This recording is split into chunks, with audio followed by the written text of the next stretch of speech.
voyageons. Nous venons de voyager à travers la réalité virtuelle, à travers notre rapport au temps. Eh bien, voyageons maintenant à travers la pensée. Saviez-vous que nous sommes traversés par 60 000 pensées chaque jour, une pensée par seconde? Nous sommes donc ultra créatifs, ingénieux. Pas si sûr. En fait, 95% de nos pensées sont les mêmes qu'hier, qu'avant-hier, qu'avant-avant-hier.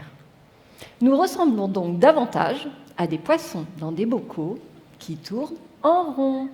Et comme si cela ne suffisait pas, 80% de nos pensées sont de surcroît négatives. Et je peux vous dire que j'en ai fait l'expérience pour vous cette semaine. Non, le 26 au TEDx, ah non, n'y va pas. Tu vas bafouiller, tu vas oublier ton texte, et en plus, non mais t'es qu'une infirmière, tu te prends pour qui? Non, je te rappelle ta piscine les mardis soirs. Et même ce matin encore, ça continuait entre le pétillement d'être là avec vous ce soir, et puis la trouille de vous retrouver et de ne plus savoir quoi vous dire. Peut-être vous aussi, vous connaissez Monsieur et Madame Blabla. Ça part d'un petit rien, un regard, une intonation, une facture peut-être qu'on a reçue, quelque chose qu'on n'a pas bien compris. Et c'est parti, Monsieur et Madame Blabla lancent leur scénario. La rumination arrive. Il y aura la version 0.0, puis la version 2.0, et qui sait même peut-être la version 3.0. Eh bien, c'est cela, la rumination. Et cette rumination, quand elle est aux commandes, eh bien, autant vous dire que notre météo intérieure, elle n'est pas au beau fixe. Vous connaissez cet adage qui dit « un battement tel peut déclencher un tsunami à l'autre bout de la planète ». Eh bien, je vous assure qu'une bonne rumination peut vraiment venir déposer en nous une empreinte de tourbillon émotionnel. Un tsunami de colère ou peut-être une vague de tristesse. Mais si ces ruminations nous désorganisent, si ces ruminations nous rendent souffrants, malheureux, pourquoi sommes-nous si accrochés à elles? Qu'est-ce qui nous rend accros à la rumination? Eh bien, c'est principalement dû à l'évolution de notre cerveau. 3 grandes époques, 3 grandes transformations. 2 premières transformations, très schématiquement, qui sont en lien avec le règne animal. Le cerveau reptilien, qui est le grand régisseur du centre de la menace, qui du coup déclenche l'alerte, qui est relié à notre système de stress. Autant vous dire que le mien, il est bien activé aujourd'hui. Et puis, du coup, il est connecté à nos comportements. Fuite, attaque, sidération.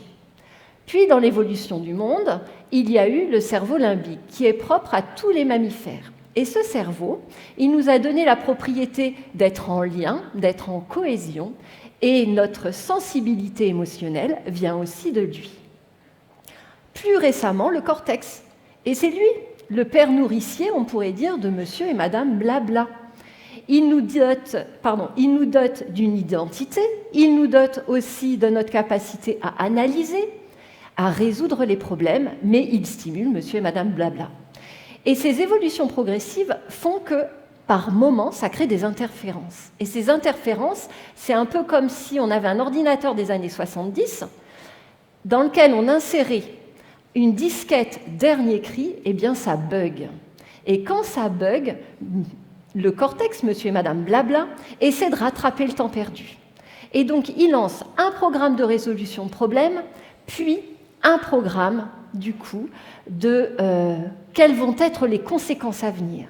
Et ça lance de nouvelles boucles ruminatives. Et alors là, autant vous dire, notre flexibilité mentale, notre flexibilité comportementale, notre flexibilité émotionnelle, elle est au tapis, complètement à out. Je trouve que Harry Potter, un de ces épisodes, peut-être vous vous souvenez, l'épisode tout particulièrement où on voit le filet du diable. C'était une grosse plante dans laquelle Ron tombe, il est piégé dedans, et plus il se secoue, et plus la plante se resserre autour de lui. Il est tellement paniqué qu'il perd le contact, en fait, avec tout ce qu'il y a autour de lui. Et cette prise de contact fait qu'il est complètement focus et paniqué. Eh bien, nos états mentaux ressemblent à des filets du diable et nous font paniquer à certains moments.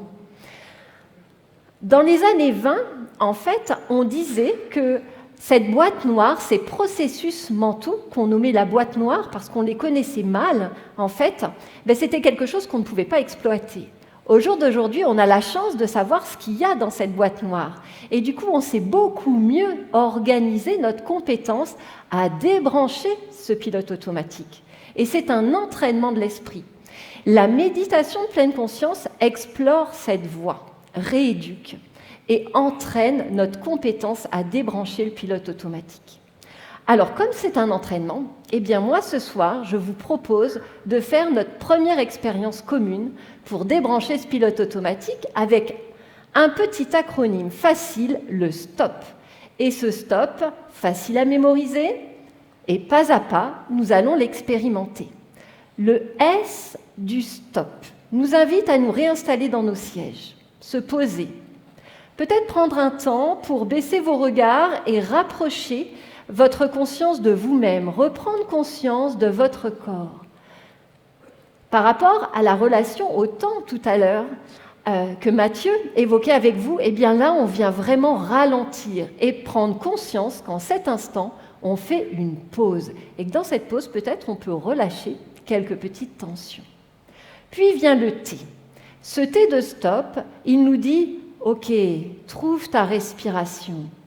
Laisse-la devenir consciente, présente. Laisse-la t'accompagner dans ce moment. » Puis vient le O de stop. Et ce O, il nous permet de devenir des observateurs. Être à la fois assis ici, en train de vivre une expérience, et en même temps être celui et celle qui s'observe en train de vivre cette expérience. Quels sont les sons qui sont là? Qu'est-ce que je capte? Est-ce que je ressens quelque chose? Peut-être je peux l'observer. Et puis peut-être même, je peux observer comment ma pensée me traverse. L'idée, et je vous invite à expérimenter cela, c'est d'être assis en imaginaire sur un quai de gare et à regarder les trains de la pensée passer. Et si vous apercevez monter dans le train, descendez à la gare suivante pour à nouveau revenir dans ce contact au moment présent. Puis vient le P de stop. Ce P de stop, il nous dit poursuivre ou non.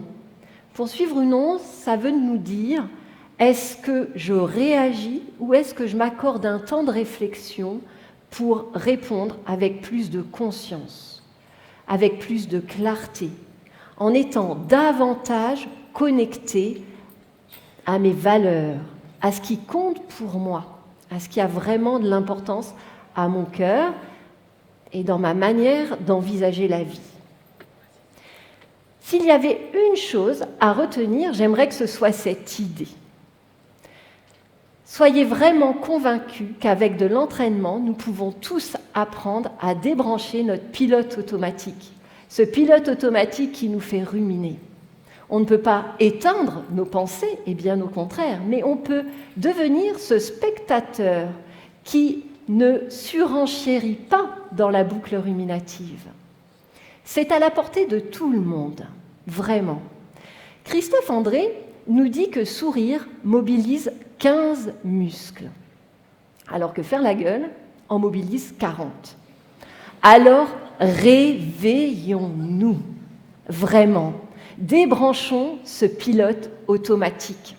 Soyons présents, soyons conscients, agissons avec davantage de conscience.